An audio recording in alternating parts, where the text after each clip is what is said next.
हमने इस चैप्टर के अंदर क्या कवर किया है, लॉजिक गेट्स के कंसेप्ट हमने कवर किए हैं, जिसके अंदर हमने अलग अलग तरह के लॉजिक गेट देख लिए, एंड गेट, और गेट, नॉट गेट, इन्वर्टर या फिर एक्सओर, एक्सनॉर। ठीक है, इस तरह के लॉजिक गेट्स हम लोग कवर कर चुके हैं। तो इस लेक्चर के अंदर हम लोग क्या स्टार्ट करने वाले हैं आज, इस लेक्चर के अंदर इस चैप्टर का मैं सेकंड पार्ट स्टार्ट करने वाला हूं, जिसको हम लोग बोलते हैं बूलियन अलजेब्रा। अगर वो बूलियन एक साइंटिस्ट का नाम था, और अलजेब्रा जैसा कि देखते हो कि मैथ्स के अंदर अलजेब्रा पढ़ा होगा, जब कभी 11th 12th क्लास कवर किया होगा तो मैथ्स के अंदर एक यूनिट होती है अलजेब्रा। ठीक है तो बूलियन अलजेब्रा क्या है, एक ऐसा अलजेब्रा जो कि बूलियन ने इंट्रोड्यूस किया। अब ऐसा क्यों किया गया, ये एक अलग अलजेब्रा की जरूरत क्यों पड़ी, क्योंकि जब डिजिटल की बात होती है तो इसके अंदर जो वेरिएबल होते हैं वो नॉर्मल मैथमेटिकल वेरिएबल नहीं होते। जैसे देखो लॉजिक गेट में मैंने बताया था 1 और 1 का और होता है 1, जबकि हम उसे लिखते हैं 1 + 1 = 1। अगर एक नॉर्मल अलजेब्रा होता तो 1 + 1 क्या बनना चाहिए था, 2। यानी जो डिजिटल के अंदर वेरिएबल यूज होने वाले हैं वो नॉर्मल मैथमेटिकल वेरिएबल्स के रूल्स को फॉलो नहीं करते। अगर वो नॉर्मल रूल्स को फॉलो नहीं करने वाले हैं तो उनके लिए हमें अलग सेट ऑफ रूल डिफाइन करना पड़ेगा, जिसे कि हम कहते हैं बूलियन अलजेब्रा। तो ये जो बूलियन अलजेब्रा की बात होती है, बूलियन वेरिएबल्स पे चलता है। अब बूलियन वेरिएबल क्या होते हैं,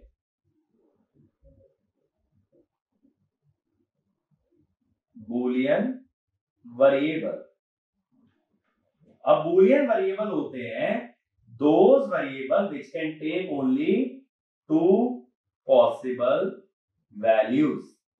इनके अंदर सिर्फ दो पॉसिबल वैल्यूज होती है, जबकि नॉर्मल मैथमेटिकल जो वेरिएबल्स होते हैं वो कहां से कहां तक वेरी कर सकते हैं, -∞ से लेकर के +∞।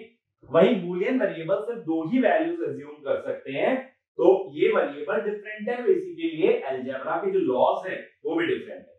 तो कोई अगर ये पूछता है बूलियन अलजेब्रा क्या है, it is a set of rules that is defined or that is operated on boolean variable। boolean variable क्या है, those variable which can take only two possible value। अब ये दो पॉसिबल वैल्यू कैसे हो सकती हैं, जैसे high, low, true, false, on, off, logic 0, logic 1 और लॉजिक 0।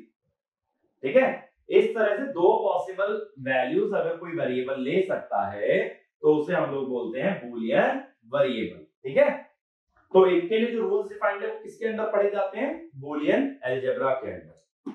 अब बूलियन अलजेब्रा के अंदर कुछ एक्सियम्स होते हैं, या ये कह दो कुछ बेसिक लॉज होते हैं। तो एक्सियम्स ऑफ बूलियन अलजेब्रा, ये बेसिक रूल्स हैं जो कि कभी चेंज नहीं हो सकते, जो कि कभी वैरी नहीं हो सकते, और इन्हीं के बेसिस पे आगे के सभी रूल हमारे बूलियन के अंदर डिफाइंड होते हैं। तो एक्सियम्स क्या हो गए, बेसिक सेट ऑफ रूल जिनके बेसिस पे हम लोग आगे बढ़ेंगे। अब इसके अंदर जो पहला एक्सियम होता है वो होता है नॉट ऑपरेशन। नॉट को और किस नाम से जानते हैं भाई, लॉजिक गेट में नॉट को क्या बोला था, इन्वर्टर। तो नॉट गेट जो है वो इन्वर्टर है, और नॉट एक ऑपरेशन भी है। अब नॉट एक ऑपरेशन क्या होता है, देखो कि अगर y को लिख दिया जाए a का कॉम्प्लीमेंट तो इसे बोलते हैं नॉट। नॉट का रूल क्या होता है कि 1 का कॉम्प्लीमेंट होता है 0, या 1 का नॉट होता है 0, ऐसे ही 0 का नॉट क्या होता है 1। और इसके अंदर हम लोग और क्या जानते हैं कि अगर कभी भी दो बार कॉम्प्लीमेंट कर दे तो सेम वैल्यू मिल जाती है। कैसे, देखो 1 का कॉम्प्लीमेंट आया 0, दोबारा कॉम्प्लीमेंट कर दो क्या मिल जाएगा 1। तो दो बार कॉम्प्लीमेंट करने पे सेम वेरिएबल हमें वापस मिल जाता है। That is the basic rule of not operation. और इसके अंदर हम लोग ऐसे भी दिखा सकते हैं कि अगर a 0 होगा तो y 1 होगा, और a 1 होगा तो y 0 होगा। तो इसके अंदर ध्यान क्या रखना है, बेसिक लॉ कि a का कॉम्प्लीमेंट a बार से रिप्रेजेंट होता है, 1 का कॉम्प्लीमेंट 0, 0 का कॉम्प्लीमेंट 1, और 2 बार कॉम्प्लीमेंट ले लेने पे सेम वेरिएबल मिलता है। और ये चीज जैसा मैंने पहले भी कई बार दोहराया है कि कॉम्प्लीमेंट का मतलब क्या होता है, जब किसी सेट में से कुछ पर्टिकुलर एलिमेंट रिमूव कर दिए जाते हैं तो बचे हुए एलिमेंट्स को क्या बोलते हैं, कॉम्प्लीमेंट। तो बाइनरी के सेट के अंदर कितनी वैल्यूज होती है, 2, 0 और 1। 1 का कॉम्प्लीमेंट माने 0 बनने से 1 हटा लिया, बचा क्या, 0। 0 का कॉम्प्लीमेंट माने 0 बनने से 0 हटा लिया, बचा क्या, 1। तो कॉम्प्लीमेंट का मतलब है when we remove certain values from the set the remaining values is said to be complement. ठीक है। ऐसे ही दूसरा ऑपरेशन होता है अपना एंड ऑपरेशन। देखो जैसा मैंने लॉजिक गेट के अंदर भी बताया था, एंड का मतलब क्या होता है, एंड का मतलब होता है both the condition must be simultaneously true for the output to be true. Output true सिर्फ तभी हो सकता है जब दोनों कंडीशन एक साथ हमारी ट्रू हो जाए। ट्रू को किससे दिखाते हो, 1 से, और फॉल्स को किससे दिखाते हो, 0 से। ठीक है। और ये ध्यान रखो 1 और 0 नंबर्स नहीं है, वो क्या है, लॉजिक 1 और लॉजिक 0। अब देखो एंड को किस ऑपरेशन को किससे दिखाते हैं, डॉट से। 1 डॉट 0, एक ट्रू एक फॉल्स, आउटपुट क्या आएगा, फॉल्स। 0 डॉट 0, दोनों फॉल्स तो फॉल्स। 0 डॉट 1, एक ट्रू एक फॉल्स, 0। और जब दोनों ट्रू होंगे तभी आउटपुट क्या आएगा, ट्रू। तो एंड ऑपरेशन क्या कहता है, when both conditions are simultaneously true then only the output is true। True का मतलब कैसे दिखा रहे हो, 1 से दिखा रहे हो, जब दोनों वैल्यू 1 होंगी तभी आउटपुट क्या आ सकता है, 1। ऐसी अगर एक वेरिएबल है a डॉट a, ये क्या आता है, a। इसको मैंने कैसे लिखा देखो,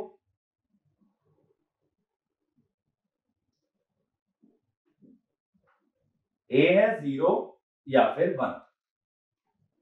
अब 0 डॉट 0, यहां से देखो 0 डॉट 0 क्या है, 0।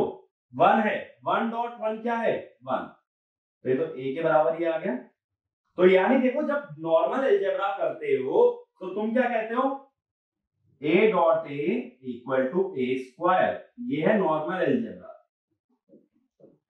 लेकिन मैंने बोला यहाँ वेरिएबल नॉर्मल वेरिएबल नहीं है, यहाँ वेरिएबल कौन से हैं, बूलियन वेरिएबल।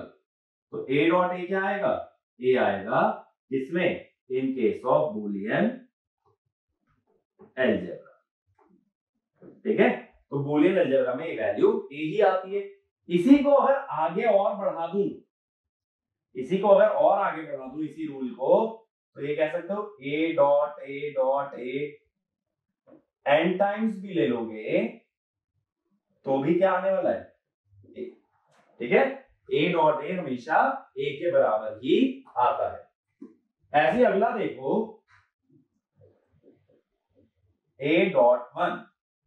अब देखो जैसे मान लो ये वाले दोनों प्रॉपर्टी देखो, इस वाले वेरिएबल को मैं बोल रहा हूं a, और किसके साथ डॉट ले रहा हूं, 1 के साथ। 0 का 1 के साथ डॉट लिया तो 0 आया, 1 का 1 के साथ डॉट लिया तो 1 आया। यानी ये जो वैल्यू आ रही है किसके जैसी आ रही है, a जैसी।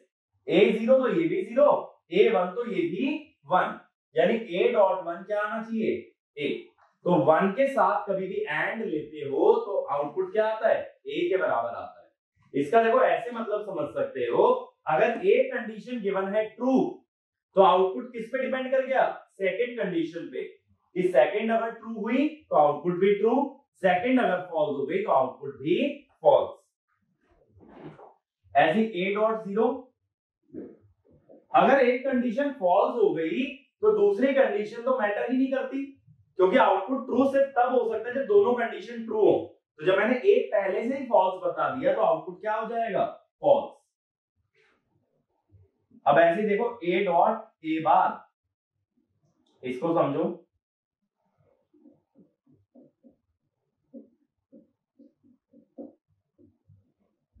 a0 तो a बार 1, a1 तो a बार 0, 0 और 1 का डॉट 0, 1 और 0 का डॉट 0, तो यानी a डॉट a बार क्या आएगा, जीरो।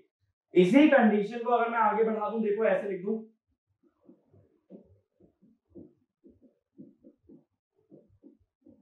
तो इसको क्या लिखोगे, देखो a डॉट ए बार क्या हो गया, जीरो हो गया। जीरो के बाद कितनी बार भी एंड करते रहो, जीरो के साथ एंड करने पे क्या मिलता है, हमेशा जीरो।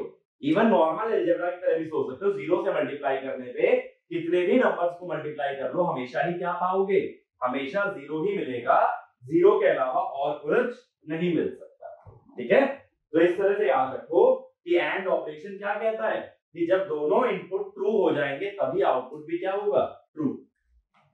अब ऐसे ही तीसरा जो एक्सियम होता है वो होता है और ऑपरेशन। तीसरा बेसिक ऑपरेशन बूलियन अलजेब्रा के अंदर, और ऑपरेशन।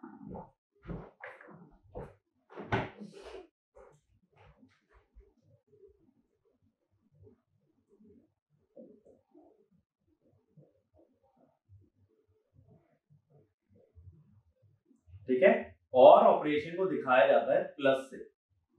अब और ऑपरेशन का मतलब जैसे मैंने लॉजिक गेट के अंदर भी बताया था, और क्या कहता है कि दोनों में से अगर एक भी कंडीशन ट्रू है तो आउटपुट मेरा ट्रू हो जाएगा। एंड कहता है दोनों को ही ट्रू होना पड़ेगा, और कहता है किसी एक से भी मेरा काम चल जाएगा। ये बात समझ आ रही है? एंड माने both should be true together, और माने either one of the two can be true. तो देखो अगर दोनों फॉल्स हुए तो इसने क्या बोला, कम से कम एक ट्रू होना चाहिए। ऐसा ऐसे याद रख लो, और का मतलब है at least one must be true. जब दोनों फॉल्स हो गए तो आउटपुट फॉल्स, दोनों में से एक ट्रू हो गया तो ट्रू, दोनों में से पहले वाला ट्रू हो गया तो भी ट्रू, और दोनों ट्रू हो गए तो एटलीस्ट की कंडीशन है तब भी क्या आएगा, ट्रू। तो ये देखो ये नॉर्मल अलजेब्रा नहीं है। नॉर्मल अलजेब्रा होता तो 1 + 1 क्या लिखते, 2, लेकिन यहाँ 1 प्लस साइन जो है वो एडिशन नहीं है बल्कि क्या है, प्लस साइन। यहाँ पे और ऑपरेशन बता रहा है, ये एक लॉजिकल ऑपरेटर है ना कि ये मैथमेटिकल एडिशन है। तो अलजेब्रिक ऑपरेटर या अरिथमेटिक और लॉजिक दोनों ऑपरेशन अलग होते हैं। अरिथमेटिक माने प्लस माइनस मल्टीप्लाई, और लॉजिकल में कौन से आते हैं, और एंड नॉट, ये सब क्या है, लॉजिकल है। तो ये ध्यान रखना है, यहाँ plus sign is not the arithmetic addition but it is the logical और ऑपरेशन, दोनों चीजें डिफरेंट होती हैं। ठीक है, तो 1 + 1 का मतलब क्या है कि दोनों ही कंडीशन ट्रू हो गई तो आउटपुट भी क्या हो गया, ट्रू।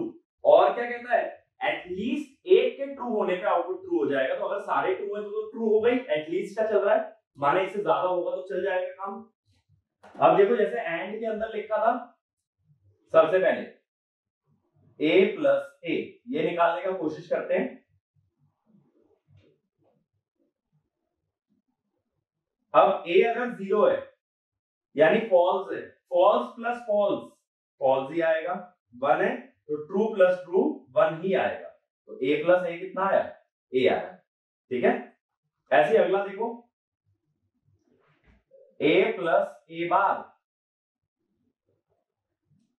तो यहां पे अगर मैं a लिखता हूं और यहां पे a बार लिखता हूं तो a + a बार मैं जानना चाहता हूं, a अगर 0 या 1 हो सकता है।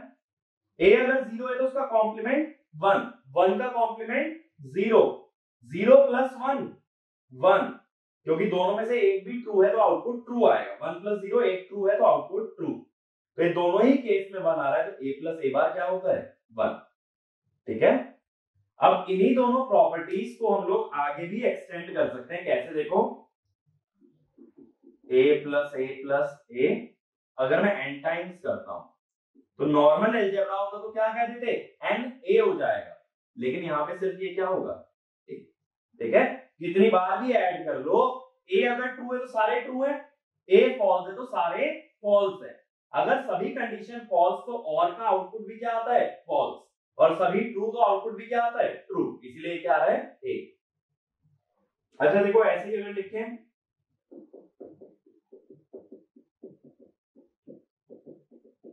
अब देखो अभी मैंने प्रूव किया a + a बार क्या होता है, 1, और 1 के साथ किसी का भी और कर लो, आउटपुट क्या आएगा, 1। नहीं तो ऐसे सोच लो कि अगर एक कंडीशन ट्रू हो गई, a + a बार 1 हो गया ना, माने a + a बार क्या हो गया, ट्रू।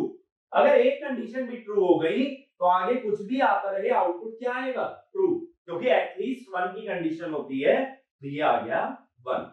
तो ये ध्यान रखना 1 के साथ किसी का भी और कर लो, यानी 1 के साथ अगर a का और किया जाए तो क्या मिलेगा 1। अगर एक कंडीशन ट्रू हो गई तो दूसरी कंडीशन मैटर नहीं करती। एंड में दोनों का ट्रू होना जरूरी है, वहां अगर एक भी फॉल्स हो गई तो दूसरी मैटर नहीं करेगी। ऐसी और में एक भी ट्रू हो गई तो दूसरी मैटर नहीं करती है। अब ऐसे देखो, अगर 0 से और कर रहे हो, 0 से और करने का मतलब है कि एक स्टेटमेंट फॉल्स है। अब हमने क्या बोला कि आउटपुट ट्रू होने के लिए कम से कम एक कंडीशन का ट्रू होना जरूरी है। जब एक फॉल्स हो गई तो हम किसे देखेंगे, दूसरी को। दूसरी अगर ट्रू तो आउटपुट ट्रू, दूसरी अगर फॉल्स तो आउटपुट भी फॉल्स। यानी जब एक स्टेटमेंट फॉल्स हो जाती है, जब एक कंडीशन लो हो जाती है, तो दूसरी लो होगी तो आउटपुट लो आएगा, दूसरी हाई होगी तो आउटपुट हाई आएगा। तो यहाँ पे क्या आ गया, ए। तो 0 के साथ और करने पे सेम वेरिएबल मिल जाता है, जबकि 1 के साथ और करने पे क्या मिलता है, 1 के साथ और करने पे 1 मिलता है। इसीलिए देखो कभी भी अगर ऐसा हो जाए कि कोई लॉजिक एक्सप्रेशन 1 के साथ और हो, यानी ऐसा कहीं कंडीशन दिख जाए तुम्हें कि कोई लॉजिकल एक्सप्रेशन है जो 1 के साथ और हुआ है, ये हमेशा क्या आएगा, 1 ही आएगा। 1 यानी एक कंडीशन अगर ट्रू हो गई तो बाकी की कंडीशन कभी भी मैटर नहीं करेंगी। और ऑपरेशन क्या कहता है कि एक कंडीशन एटलीस्ट ट्रू होनी चाहिए, तो जैसे ही एक ट्रू हो जाती है तो बाकियों को चेक नहीं करो। ये बात क्लियर हुई, ठीक है। तो ये तीन जो होते हैं, तीन को हम लोग बोलते हैं एक्सियम्स ऑफ बूलियन अलजेब्रा, यानी बूलियन अलजेब्रा इन 3 पिलर्स पे टिका है, एंड, और नॉट।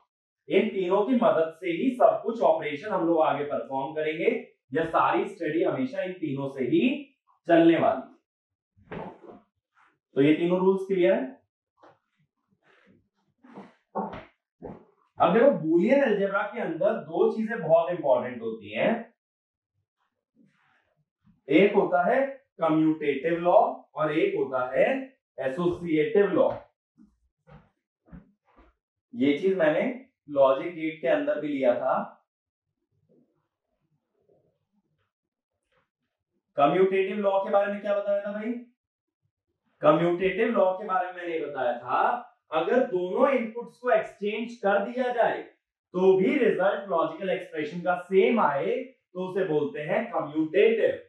तो इसमें मैंने बोला था जैसे अगर एंड है, क्या एंड कम्यूटेटिव था, बिल्कुल कम्यूटेटिव था, A B is equal to B ए।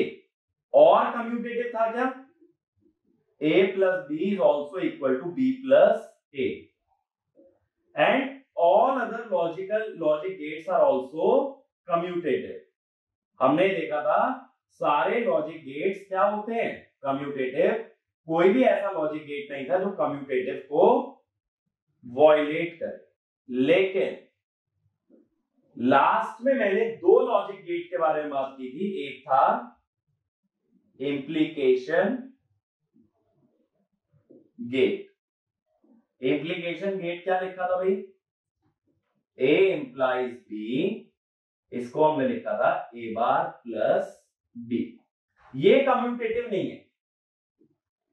क्यों कम्यूटेटिव नहीं है, क्योंकि ये A और B में सिमेट्रिक नहीं है। यानी A bar plus B is not equal to B bar plus A। जब दोनों वेरिएबल एक ही तरह से एक फंक्शन के अंदर दिखते हैं तभी उसे क्या बोल सकते हो, कम्यूटेटिव। तो कम्यूटेटिव चेक करने का इजी सा तरीका है कि दोनों वेरिएबल एक जैसे हैं। देखो a प्लस बी है तो a भी डायरेक्ट आ रहा है और b भी डायरेक्ट आ रहा है, तो इसमें कोई चेंज नहीं है। a भी है तो a b में भी दोनों वेरिएबल डायरेक्टली आ रहे हैं। a b का होल बार होता यानी नैंड, तो भी दोनों वेरिएबल एक साथ एक जैसे आ रहे हैं। नॉर होता a प्लस b का होल बार, तब भी दोनों एक साथ आ रहे हैं। एक्सऑर होता तो a b bar plus a bar b, तो दोनों में एक एक बार कॉम्प्लीमेंट आ गया तो भी सिमेट्रिक है। इसीलिए सारे गेट सिमेट्रिक होते हैं सिवाय किसके, इम्प्लीकेशन के। क्यों, क्योंकि इसमें a पे तो बार आ गया लेकिन b पे बार नहीं आया। दूसरा हमने एक और लॉजिक गेट पढ़ा था लास्ट में, इनहिबिशन गेट। इनहिबिशन गेट को हमने लिखा था a बाय b जिसको हमने लिखा था ए बी बार। तो A B bar is also not equal to A bar B, तो ये भी क्या है, नॉट कम्यूटेटिव। तो ये दो लॉजिक एक्सप्रेशन ऐसे हो जाते हैं जो कम्यूटेटिव नहीं है। और मैंने जज करने का डायरेक्ट सीधा सा तरीका एक बताया कि ये चेक कर लो क्या दोनों वेरिएबल में वो फंक्शन सिमेट्रिक है। अगर दोनों वेरिएबल में वो फंक्शन एक जैसा नहीं दिख रहा है तो that operation can not be commutative. ऐसे दूसरा लॉ क्या होता है, एसोसिएटिव लॉ। अब ये एसोसिएटिव लॉ कैसे बताते थे हम, जैसे और ऑपरेशन में कैसे बताया था, जब तीन वेरिएबल का और कर रहे थे तो पहले बी और सी का और कर लो या पहले ए और बी का और कर लो, बात एक ही होती है। सेम वे में एंड में बोला था, एंड में पहले बी और सी का एंड कर लें या पहले ए और बी का एंड कर लें और बाद में सी से एंड कर लें, बात एक ही पड़ती है। तो ये दोनों ऑपरेशन क्या हैं, एसोसिएटिव हैं। और कौन से लॉजिक गेट एसोसिएटिव नहीं थे, NAND NOR are not associative. तो बूलियन अलजेब्रा के अंदर जैसे तीन ऑपरेशन हमने डिफाइन किए, एंड और नॉट, इसी तरह से दो लॉज बहुत ज्यादा सिग्निफिकेंट होते हैं, कम्यूटेटिव लॉ और एसोसिएटिव लॉ। तो सभी ऑपरेशन कम्यूटेटिव होते हैं सिवाय किसके, इम्प्लीकेशन और इनहिबिशन। और एसोसिएटिव कौन कौन नहीं होता है, नैंड नॉर, ये दोनों गेट ऐसे हैं जो कि एसोसिएटिव नहीं होते। ये बात क्लियर हुई, ठीक है। तो कम्यूटेटिव और एसोसिएटिव हम लोग पहले भी कई बार देख चुके हैं लॉजिक गेट्स के अंदर, इसीलिए इसके ऊपर मैं बहुत ज्यादा डिस्कशन नहीं कर रहा हूं। एसोसिएटिव का मतलब क्या होता है कि किसी भी ऑपरेशन में मल्टीपल इनपुट्स होते हैं, तो किसी भी ऑर्डर में उन्हें क्लब किया जाए या किसी भी ऑर्डर में उन्हें ग्रुप किया जाए तो मेरे रिजल्ट पे अफेक्ट नहीं आना चाहिए। अच्छा वैसे देखो, जब हम ये सब चीजें डिस्कस कर रहे हैं, मैंने ये बोला तुम लोग से कि बूलियन अलजेब्रा क्यों डिफाइन किया गया, ये बूलियन वेरिएबल्स के लिए डिफाइन किया गया जो नॉर्मल वेरिएबल नहीं होते या जो नॉर्मल रूल्स ऑफ अलजेब्रा को फॉलो नहीं करते। बट फिर अगेन एक बात दिमाग में आती है कि ऐसे वेरिएबल डिफाइन के इनके लिए अलजेब्रा डिफाइन करने की जरूरत क्यों पड़ी। इसका देखो सिंपल सा रीजन ये होता है कि हम ये चाहते हैं कि कोई भी लॉजिक फंक्शन है, फंक्शन माने जैसे मैथ्स के अंदर फंक्शन होता है तो एक फंक्शन के अंदर दो तरह के वेरिएबल होते हैं, इंडिपेंडेंट और डिपेंडेंट। सेम वे में लॉजिक फंक्शन होता है, लॉजिक फंक्शन के अंदर इंडिपेंडेंट और डिपेंडेंट दो वेरिएबल होंगे, बट दोनों वेरिएबल कैसे होंगे, बूलियन वेरिएबल्स होंगे, ठीक है। यानी दोनों तरफ के वेरिएबल सिर्फ कौन सी वैल्यू ले सकते हैं, 0 या 1। ये बात समझ आ रही है। यानी अगर ऐसे लिख दोगे y equal to A B C, तो यहाँ y भी सिर्फ 0 या 1 हो सकता है और a b और c भी सिर्फ क्या हो सकते हैं, 0 और 1। तो कोई भी लॉजिक फंक्शन जब हमें गिवन होता है तो मैं ये चाहता हूं वो लॉजिक फंक्शन जितना छोटा हो उतना बेहतर है। क्यों, क्योंकि कोई भी लॉजिक फंक्शन को किससे बना रहे हैं, एंड गेट, और गेट, नॉट गेट, या जैसा हमने यूनिवर्सल गेट डिफाइन किया था, नैंड गेट और नॉर गेट। तो अगर लॉजिक एक्सप्रेशन बड़ा है तो नंबर ऑफ गेट जो होते हैं ज्यादा लगते हैं।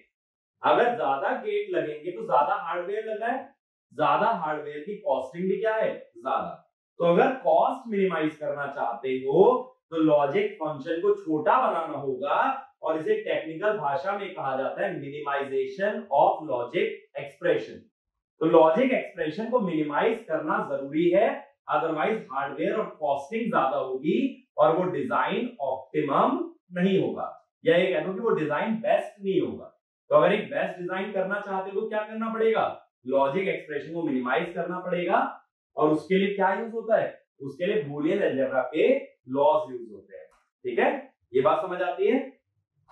अब देखो इसके आगे हम लोग क्या करते हैं, हमने बहुत बेसिक चीजें पढ़ ली, तीन मैंने ऑपरेशन बता दिए जो मैं लॉजिक गेट में ऑलरेडी कवर कर चुका था।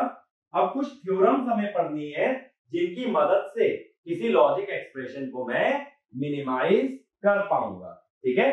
तो इसमें सबसे पहली चीज आ रही है हमारी डिस्ट्रीब्यूशन थ्योरम,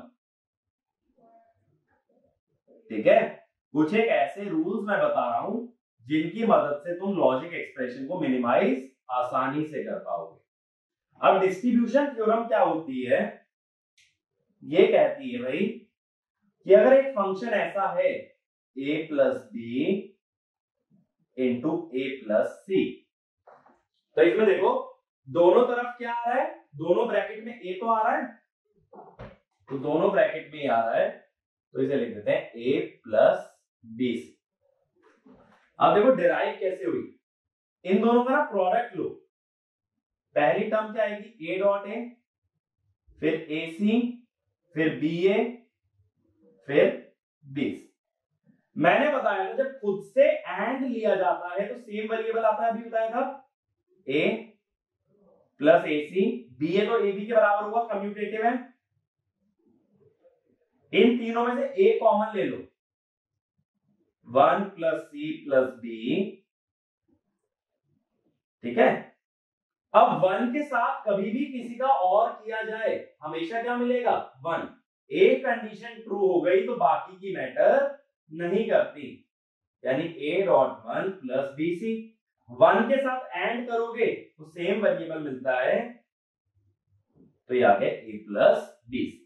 तो डिस्ट्रीब्यूशन थ्योरम वैसे तो डिराइव कर सकते हो, बट अगर डायरेक्टली भी याद रहे तो बहुत अच्छी चीज है, क्योंकि लॉजिक एक्सप्रेशन को मिनिमाइज करने में हमारी काफी मदद करती है। अगर देखो इसका लॉजिक सर्किट बनाते तो पहले a और b का और किया है, तो a और b पे क्या लगा दोगे, और गेट लगा दोगे,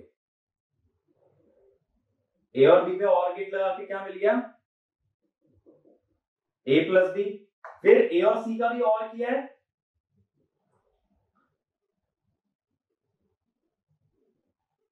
तो क्या करो a और c पे एक और गेट लगा दो, क्या मिल गया a प्लस सी।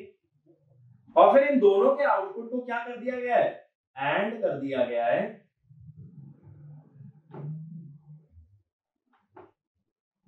तो ये आउटपुट आ गया y। लेकिन राइट हैंड साइड अगर देखोगे तो इसमें हमने क्या बोला है कि पहले b और c को एंड कर लो, पहले b और c का मैं एंड कर लेता हूं, और फिर इसका और ले लिया जाए a के साथ, फिर इसका मैं और ले लेता हूं a के साथ, तो ये मिल जाएगा y। तो ये दोनों सर्किट एकदम सेम है, और इस बेसिस पे दोनों को सेम बोल रहा हूं, इनको मैं सेम बोल रहा हूं बेस्ड ऑन डिस्ट्रीब्यूशन थ्योरम। तो इसके अंदर देखो याद क्या रखना है, जब दोनों ब्रैकेट में सेम वेरिएबल रिपीट हो जाए तो उस वेरिएबल को कॉमन निकालना है, और बचे हुए दोनों चीजों को क्या कर देना है आपस में मल्टीप्लाई, ठीक है। अब देखो जरा मुझे इसमें ये बताना, एक मैं केस दे रहा हूं, अगर ये सिंपलीफाई करने के लिए देता तो कैसे करते। अब इसमें जो a प्लस बी है वो दोनों ब्रैकेट में कॉमन है भाई, तो a प्लस बी को ना एक वेरिएबल मान लो, जैसे ऐसा कह दो x equal to a plus B, तो ये क्या लिखा है ब्रैकेट में x plus C X plus D. और डिस्ट्रीब्यूशन थ्योरम क्या कहती है, जब कुछ कॉमन निकल रहा हो उसे बाहर निकाला, बाकी दोनों को मल्टीप्लाई कर दिया, यानी a प्लस बी प्लस सी। इस तरह से जब कोई दोनों ब्रैकेट में कोई चीज कॉमन आ रही हो उसे कॉमन निकाल के बाकी दोनों का क्या कर दोगे, प्रोडक्ट कर दोगे। अच्छा ऐसे बताओ, x बार प्लस y और x बार प्लस z, ऐसा मैंने लिखा है। अब दोनों ब्रैकेट में कॉमन क्या दिख रहा है भाई, दोनों ब्रैकेट में कॉमन है x बार, तो क्या लिख दोगे x बार प्लस yz, बची हुई दोनों टर्म्स का ले लोगे प्रोडक्ट, ठीक है। तो इस तरह से डिस्ट्रीब्यूशन थ्योरम को हम अप्लाई कर सकते हैं। अब सपोज मैं एक फंक्शन देता हूं, मुझे बताना कि इसका मिनिमाइज फॉर्म क्या होगा, तो एक बार ट्राई करके बताना। जैसे फंक्शन मैं कुछ ऐसा दे रहा हूं a plus B, a plus B bar, a bar plus C, a bar plus C bar, ठीक है। ये मैंने एक फंक्शन दे दिया। अब मैं कहता हूं इसको मिनिमाइज करो, तो एक बार ट्राई करूं, ठीक है। तो ट्राई करने के लिए वीडियो को पॉज कर देना और जो लोग ट्राई कर चुके हैं वो लोग सॉल्यूशन की तरफ बढ़ें। तो देखो इसमें देखो पहले दोनों ब्रैकेट में कॉमन क्या आ रहा है, ए कॉमन आ रहा है, तो पहले दोनों ब्रैकेट में से मैंने निकाल लिया ए। बाकी बचे दोनों वेरिएबल को कर दो एंड या मल्टीप्लाई। इन दोनों में क्या कॉमन आ रहा है, ए बार, बाकी दोनों वेरिएबल को क्या कर दो एंड। आज हमने देखा था एंड ऑपरेशन के अंदर बीबी बार क्या होगा, 0। खुद के कॉम्प्लीमेंट के साथ एंड हमेशा आता है 0, तो ये हुआ a प्लस 0। ये क्या होगा, a बार प्लस 0। 0 के साथ किसी का भी और क्या आता है, सेम वेरिएबल, तो a बार जो कि आ जाएगा 0। तो लॉजिक एक्सप्रेशन क्या देगा हमें, ये लॉजिक एक्सप्रेशन हमें देता है 0। ठीक है, क्लियर है। डिस्ट्रीब्यूशन थ्योरम कैसे अप्लाई करनी है, कोई भी चीज अगर दो ब्रैकेट में से कॉमन आ रही है उसमें कॉमन निकालो, बाकी बचा हुआ जो कंटेंट है दोनों ब्रैकेट्स के अंदर उसे आपस में ले लो प्रोडक्ट। ठीक है, अब इसके बाद देखो एक छोटा सा क्वेश्चन और देखते हैं मिनिमाइजेशन के ऊपर। तो क्वेश्चन को ऐसे लिख लेना, find minimum number of NAND gates required, find minimum number of NAND gates required। अब देखो कभी भी अगर मिनिमम नंबर ऑफ गेट्स के बारे में बात की जाए तो हमेशा सबसे पहली चीज क्या ध्यान दोगे कि मिनिमम नंबर ऑफ गेट्स निकालने के लिए लॉजिक एक्सप्रेशन को पहले मिनिमाइज करना जरूरी है। जब फंक्शन छोटा रह जाएगा तो उसमें लगने वाले नंबर ऑफ गेट्स भी कम हो जाते हैं। तो फंक्शन को पहले छोटा करो, कैसे करोगे, बूलियन अलजेब्रा के लॉज लगा करके उस फंक्शन को हम लोग कर लेंगे मिनिमाइज। ठीक है, जैसे पहला फंक्शन मैं दे रहा हूं, function of A B equal to A B plus A B bar. Suppose ये फंक्शन है। अब मैंने पूछा कितने गेट लगेंगे, अगर डायरेक्टली बनाओगे तो लॉजिक गेट ज्यादा लगेंगे। इसको मिनिमाइज करने की कोशिश करते हैं। सिंपलेस्ट तरीका क्या होगा, देखो दोनों में ए आ रहा है, ए कॉमन ले लो, क्या बचा b प्लस b बार। खुद के कॉम्प्लीमेंट के साथ और हमेशा क्या देता है 1, b प्लस b बार होगा 1, तो ये हो गया a डॉट 1 और a डॉट 1 क्या आता है a। ठीक है, ये a आ गया। इसका मतलब है NAND गेट्स कितने लगेंगे,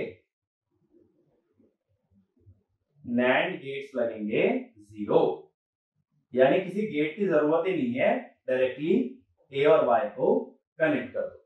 ठीक है, तो इसीलिए अगर मिनिमाइज कर लेते हो तो गेट्स बताना अच्छी बात है, वरना डायरेक्टली अगर बताते तो डायरेक्टली ये काफी कॉम्प्लिकेटेड हो सकता था। अच्छा देखो ऐसे अगला एग्जांपल,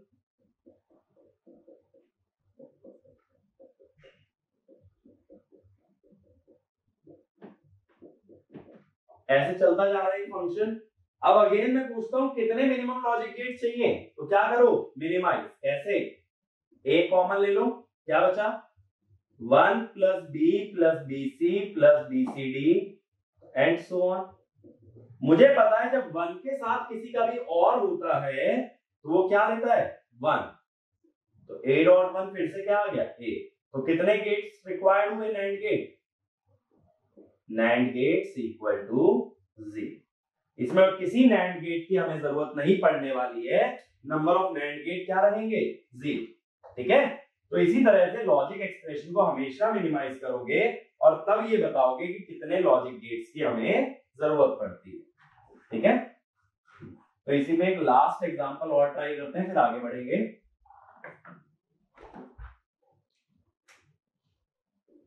फंक्शन दिया है 3 वेरिएबल का a b c और फंक्शन हमें दे रखा है A B plus A B bar C plus A B bar C bar. ठीक है, ये फंक्शन हमें दिया है।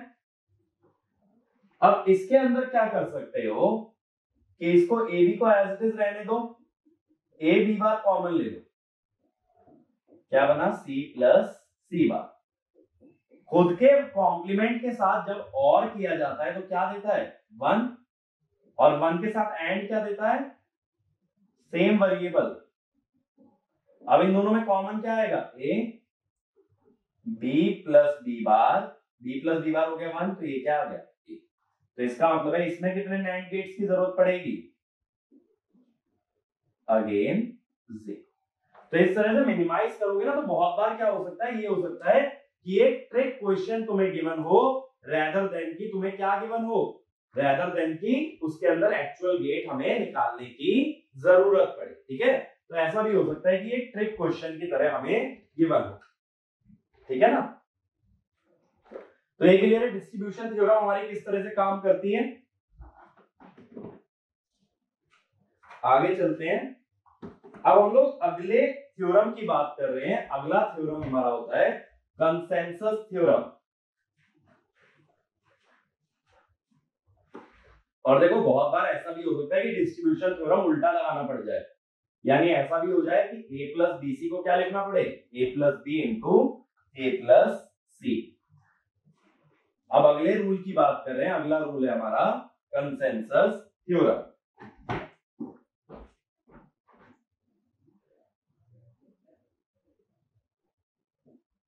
ये थ्योरम मोस्ट इंपॉर्टेंट थ्योरम है जब लॉजिक मिनिमाइजेशन की बात आती है।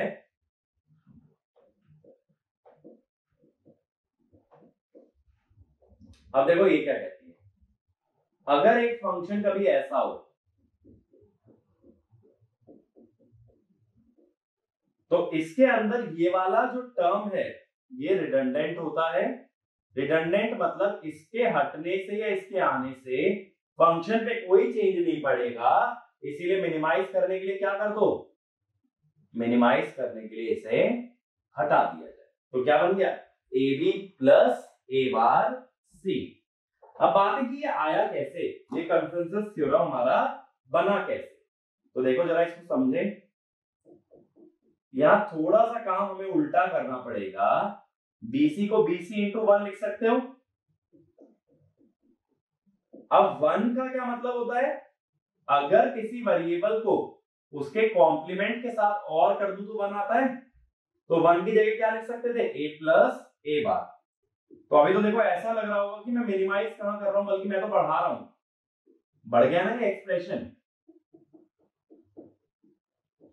अब क्या करो, पहली टर्म और तीसरी टर्म में ए बी कॉमन ले लो, और दूसरी और चौथी में से ए बार सी। अब 1 और सी का और क्या होगा 1, तो ये बना ए बी, 1 और बी का और भी होगा 1 प्लस ए बार सी। तो इसे कहते हैं कंसेंसस थ्योरम। तो इसके लिए एक पॉइंट लिखो,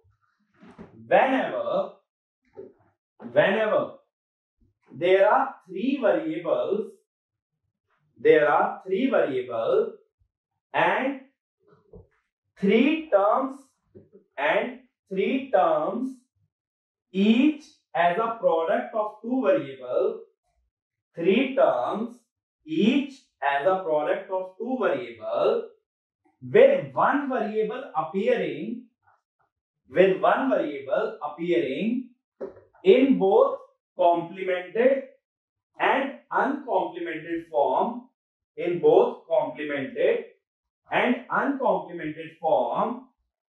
then the term containing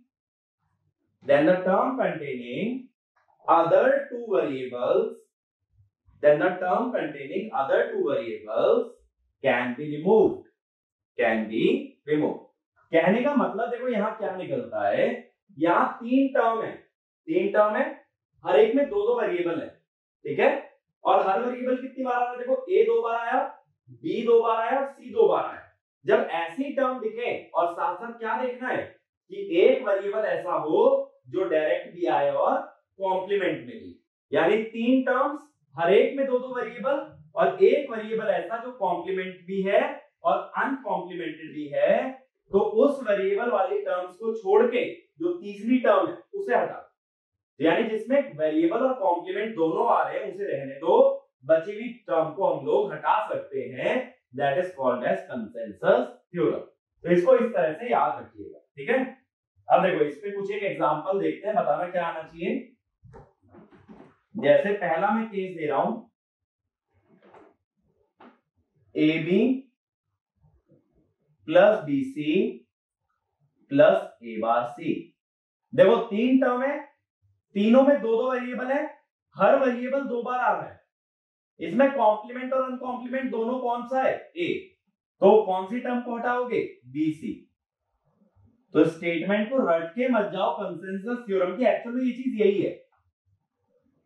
ये सेम मैंने दिया है, लेकिन मैं दिखा रहा हूं कि आइडेंटिफाई कैसे तुम्हें करना है। आइडेंटिफाई कैसे करोगे?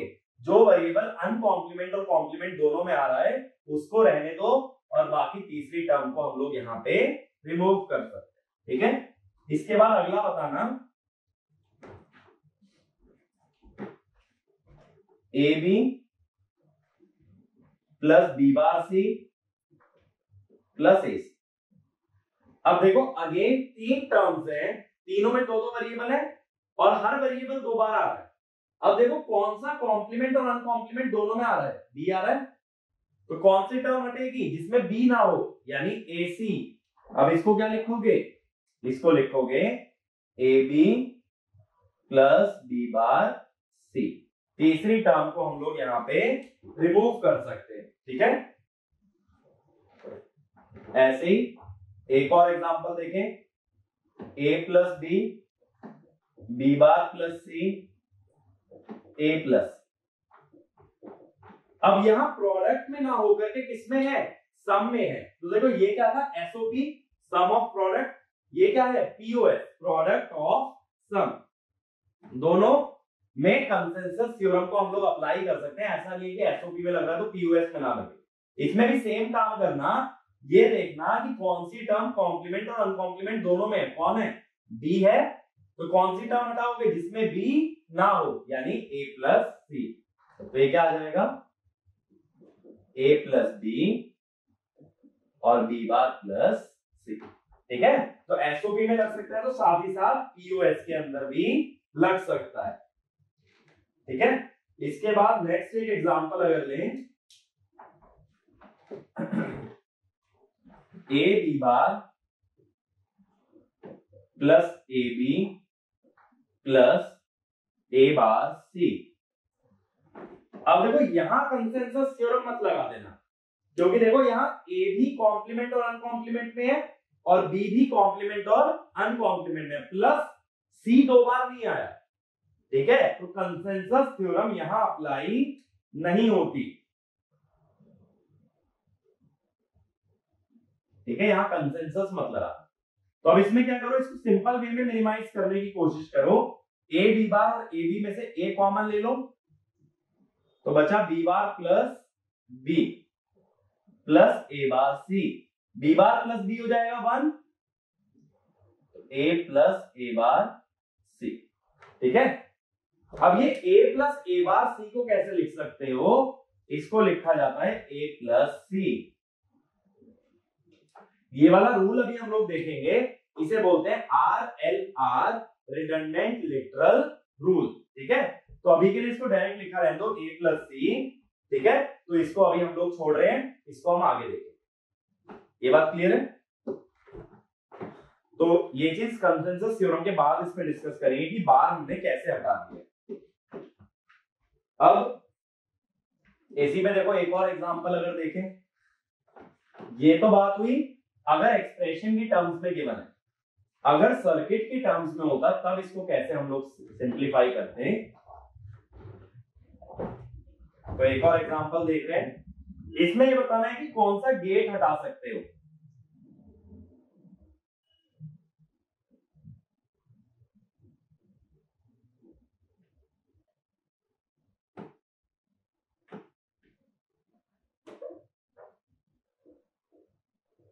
ठीक है, इसमें गेट बताना कौन सा रिमूव किया जा सकता है।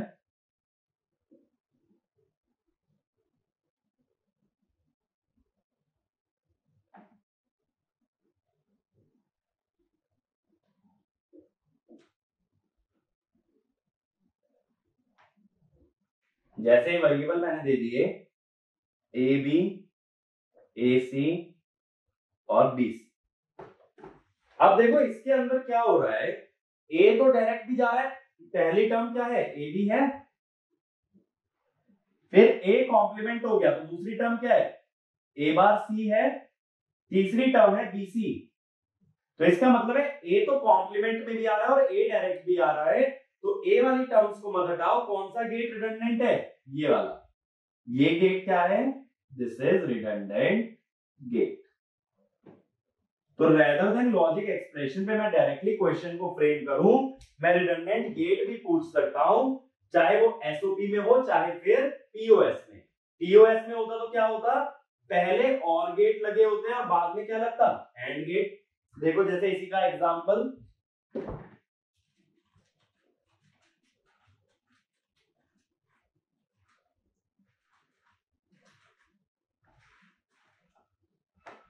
अगर इसी एग्जांपल के अंदर पहले मैं और गेट लगा दूं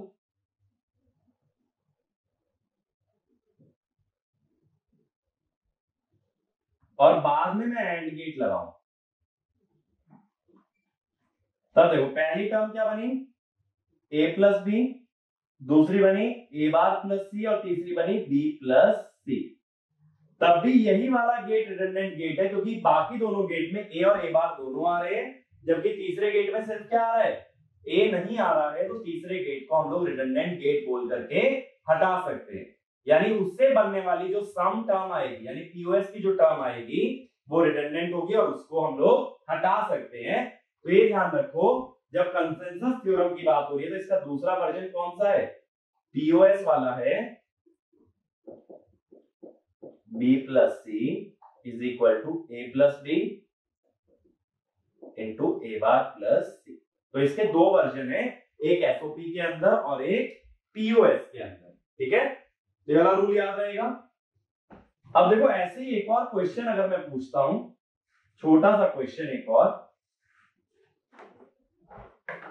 मान लो मैं एक फंक्शन दे रहा हूं f equal to X Y plus X bar W plus W U Y Z और टी। सपोज ये, अब देखो पहली टर्म में x आ रहा है, दूसरी टर्म में x बार आ रहा है, और तीसरी टर्म में जो बचे हुए दोनों है y और w आ रहे हैं, तो ये वाली टर्म रिडंडेंट हो जाती है और इस टर्म को हम लोग यहां से हटा सकते हैं। तो इसको क्या लिख लोगे, x Y plus X bar W. तो ऐसा मत सोचना कि तीसरी टर्म में सिर्फ दो ही लिटरल होने चाहिए। लिटरल का मतलब होता है जो एबीसी लेटर हैं इन्हें लिटरल बोला जाता है। तो तीसरी टर्म में दो ही लिटरल हो ऐसा जरूरी नहीं है, वो दो हो और उनके अलावा कितने भी हो कोई फर्क नहीं पड़ता। यानी यहाँ बीसी के आगे डी ई एफ जी कुछ भी लिखा रहे तब भी इस टर्म को हटाया जा सकता है। ये बात क्लियर हुई, ठीक है। इतनी बात समझ आती है कि कितने भी टर्म्स रहेंगे हम लोग उसको रिमूव कर सकते हैं, बट ये दो का होना जरूरी है। और यहां मैंने एक और चीज तुम्हें बताई, लिटरल। लिटरल का मतलब क्या होता है, जो अल्फाबेट्स होते हैं एबीसी जो बूलियन अलजेब्रा के अंदर यूज हो रहे हैं इन्हें क्या बोलोगे, लिटरल। अगर कोई बोलता है इस फंक्शन में कितने लिटरल हैं, इस फंक्शन में 3 लिटरल हैं, एक्स वाई और डब्ल्यू। ये फंक्शन के अंदर 3 लिटरल है, ठीक है ना। तो लिटरल्स भी काउंट कराए जा सकते हैं। लिटरल माने number of variable A B and C, ठीक है। अब इसके बाद मैंने अभी एक रूल का यूज किया था जो कि मैंने बोला था जिसका नाम है रिडंडेंट लिटरल रूल, RLR। अब ये क्या कहता है, x plus X bar Y equal to X plus Y. अब देखो ऐसा मैं कैसे कह सकता हूं, एक चीज समझना, इफ x इक्वल टू 1, जरा लेफ्ट हैंड साइड देखो, अगर x 1 आता है 1 प्लस 1 का बार क्या होगा 0, 1 का किसी के साथ भी और करोगे क्या आएगा 1, और अगर x 0 आता है तो देखो 0 प्लस 0 का बार, 0 का बार क्या होता है 1, तो 0 प्लस 1 इंटू वाई, 1 का अगर किसी के साथ भी एंड करो सेम वेरिएबल आता है y। अब जरा आरएचएस चेक करो, x 1 है, 1 प्लस वाई, 1 प्लस वाई क्या होता है 1 होता है, x 0 है, 0 प्लस वाई क्या होता है y, यानी दोनों साइड सेम वैल्यू आती है। तो कैसे पहचानोगे, अगर एक वेरिएबल खुद में और कॉम्प्लीमेंटेड दोनों फॉर्म में प्रेजेंट है तो कॉम्प्लीमेंटेड वाले को हटा सकते हो। तो देखो ऐसे अगर मैं लिखता, अब क्या लिखते इसे, इसको लिखते x बार प्लस y, ऐसा मत करना कि x बार हटा दो xy लिख दो, यानी जो दूसरे वेरिएबल के साथ वाली टर्म है उसे हटा सकते हो। हमेशा कौन सा लिटरल रिमूव कर सकते हो, जो दूसरे वेरिएबल के साथ है, जो अकेला खड़ा है उसे रिमूव मत करना। इतनी बात क्लियर होती है। तो इसको बोलते हैं रिडंडेंट लिटरल रूल। दोनों एक्सप्रेशन का रिजल्ट सेम आता है, इसीलिए मैं उसमें से एक वेरिएबल को रिमूव कर देता हूं।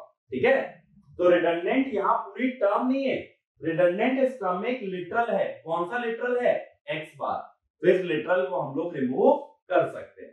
कंसेंसस थ्योरम रिडंडेंट टर्म को रिमूव करती है और RLR एक रिडंडेंट लिटरल को रिमूव करता है, पूरी टर्म को नहीं। ठीक है,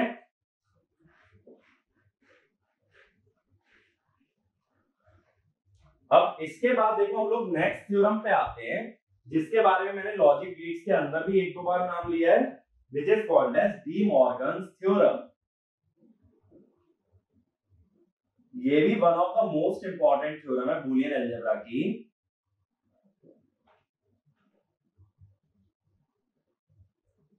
अब डी मॉर्गन्स थ्योरम क्या कहती है, अगर कभी दो वेरिएबल या चलो तीन वेरिएबल है, इनके एंड पे बार लगा है, एंड करके बार लगा है, तो क्या करो, बार को हर एक पे डिवाइड कर दो और एंड की जगह और कर दो।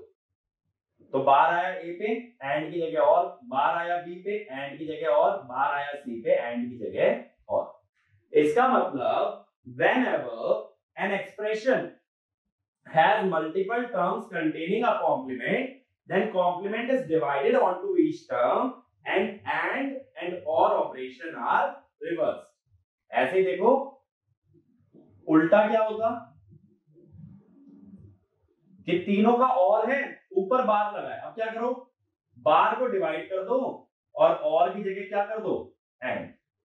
सिंपल सा काम करना है, जब पूरे एक्सप्रेशन पे बार हो तो बार को हर टर्म पे अलग अलग ले जाओ और जहां एंड है वहां और कर दो और जहां और है वहां एंड कर दो। अच्छा एक बार ये बताओ,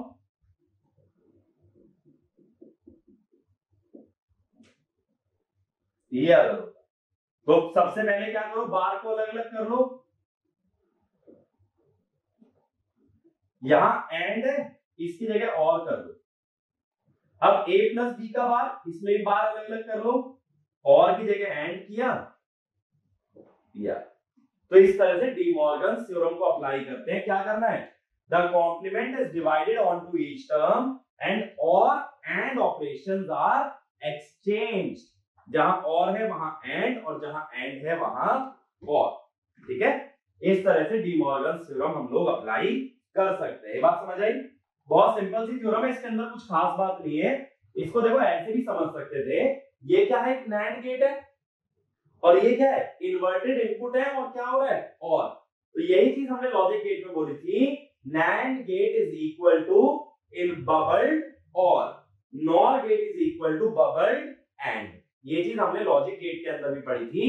नैंड को बना सकते हो बबल्ड और से और नॉर को बना सकते हो बबल्ड एंड से। और वो आया कहां से है डायरेक्टली, वो डायरेक्टली हमारा आया है डी मॉर्गन्स थ्योरम से। ठीक है, डी मॉर्गन थ्योरम से ही ये बात हम लोग डायरेक्ट कह सकते हैं। अब इसके बाद देखो, इस वीडियो के लिए लास्ट थ्योरम जिसकी मैं बात कर रहा हूं, शैनन्स एक्सपेंशन थ्योरम। ये थ्योरम डायरेक्टली न्यूमेरिकल्स में काम नहीं आने वाली है, इसलिए इस थ्योरम को समझो पहले। तो इसके अंदर ज्यादा हमें कुछ एफर्ट नहीं करना है। अगर इस तरह का एक फंक्शन है, अब तुम इस फंक्शन में से एक वेरिएबल हटाना चाहते हो, जैसे मैं कह दूं सपोज मुझे a हटाना है, तो क्या करोगे, a dot F1 B C D and so on. A की जगह क्या रख दो, 1 रख दो, प्लस ए बार और ए की जगह रख दो 0।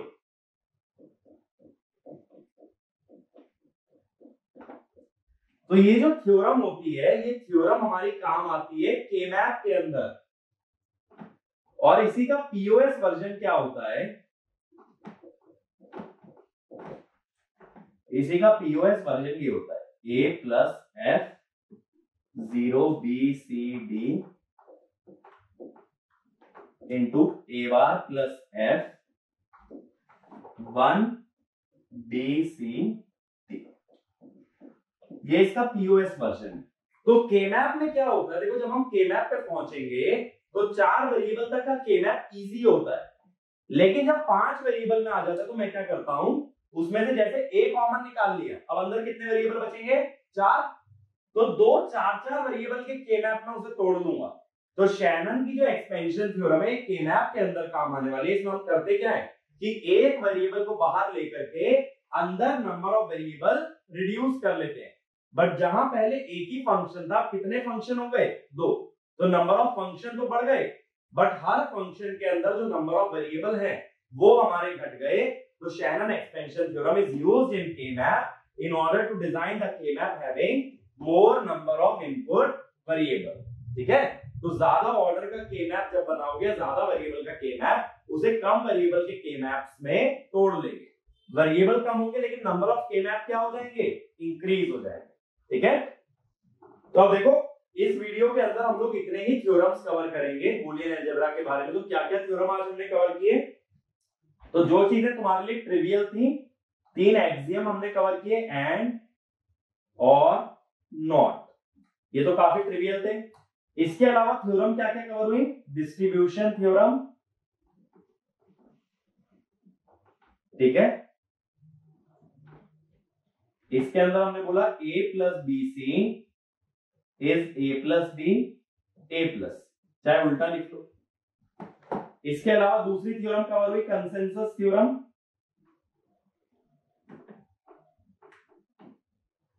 इसके अंदर हमने बोला A B plus A bar C plus B C is A B plus A bar C. Redundant literal rule, a plus A bar B is a plus B. De Morgan's law या De Morgan's theorem, A B का bar is A bar plus B बार, या a plus B का bar is A bar B bar. और last में शैनन्स expansion theorem. तो Shannon expansion theorem तुम्हारी Boolean algebra में काम नहीं आएगी, ये के मैप में यूज होती है, लेकिन बाकी की जो हमने थ्योरम्स आज कवर किए ये तुम्हें लॉजिक मिनिमाइजेशन के काम में आएंगी। और जैसा मैंने बताया लॉजिक मिनिमाइज करने के पीछे पर्पस क्या है, in order to reduce the number of terms in the logic expression so that the cost of the system reduce. ठीक है, तो लॉजिक मिनिमाइजेशन एक बहुत इंपॉर्टेंट स्टेप होता है डिजिटल के अंदर, वरना कॉस्टिंग हर एक डिवाइस की बहुत ज्यादा हाई है, तो कॉस्ट मिनिमाइज करना बहुत ही जरूरी है। ठीक है, तो इसके आगे बूलियन अलजेब्रा के अंदर बाकी की बातें हम लोग अगले वीडियो के अंदर करेंगे, और नेक्स्ट वीडियो में हम कोशिश करेंगे कि इस टॉपिक को हम लोग वाइंड अप कर पाए। Thank you.